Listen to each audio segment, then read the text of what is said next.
A state of emergency has been declared in Santorini, Greece, which is not going to expire until March 3rd, and in the last few days we detected actual evidence of magma movement, but it is not what you might think.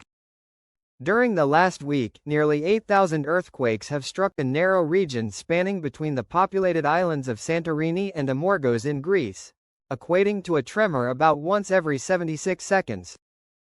As a result, more than 70% of Santorini's residents have left the island, some minor damage and landslides have been reported, and schools were closed across at least 14 regional islands. Yet, during the last 48 hours, there was a pretty major development.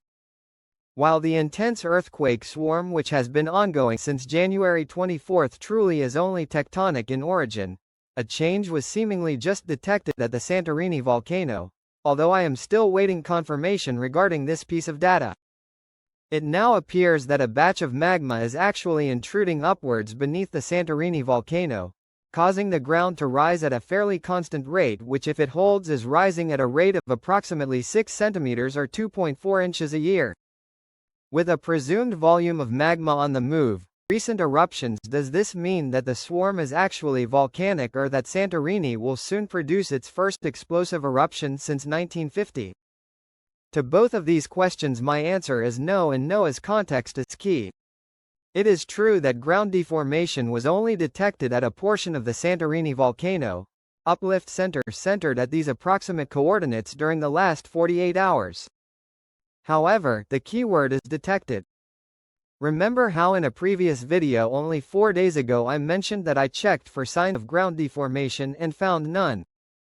Well, I was looking for signs of rapid ground deformation on the initial incorrect assumption that the swarm was overall magmatic in origin, looking only through short-term datasets.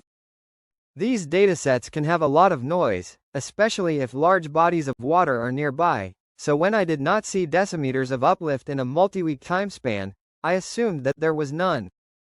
However, in hindsight, now looking at longer-term datasets that span all the way back to the beginning of June 2024, I can detect a very weak long-term uplift of 6 centimeters a year. While this is not confirmed yet, an existing model has been recently provided by this scientific paper, and based on the earthquakes since June of last year confined to within Santorini's caldera, it seems to fit the current intrusion as well.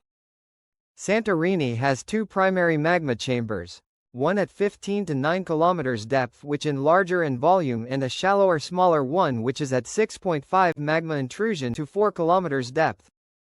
What transfers magma from the deeper to the shallower magma chamber are a series of dikes which periodically form. And what do you know, since June of last year earthquakes indicating that another such dike was active were detected at 10 to 4.5 kilometers depth.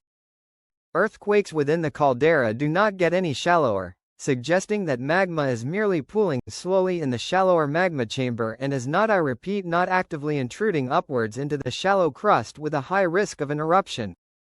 So, how much magma is involved in this current intrusion? While the 1994 to 1999 intrusion involved only 7.8 million cubic meters of magma, the 2011 intrusion involved 21 million cubic meters of magma, and the still ongoing intrusion of magma at the present seems to so far only involve only 6 million cubic meters of magma. Eruption chance. If we take these figures and transfer them to a secondary model from the same scientific paper, we can see that such a small volume of molten rock is not expected to produce an eruption.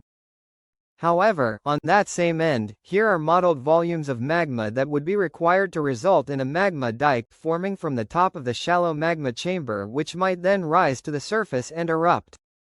So, is it possible that this slow ongoing intrusion triggered the incredibly strong tectonic earthquake swarm to the northeast? While definitely possible that there's a link between the two, it seems weird that something this intense didn't occur during 2011 to 2012 despite the magma intrusion during that time actually being stronger. As for the ongoing earthquake swarm, if you want more proof that it is truly tectonic, I want to note that as the swarm moves further northeast, the earthquakes occur in multiple trends indicating fault lines which get deeper over time. If these were truly magmatic earthquakes, they would either largely stay the same depth or get shallower over time.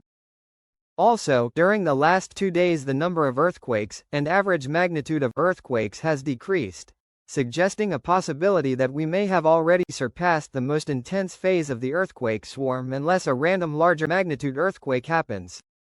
Stay tuned for more updates.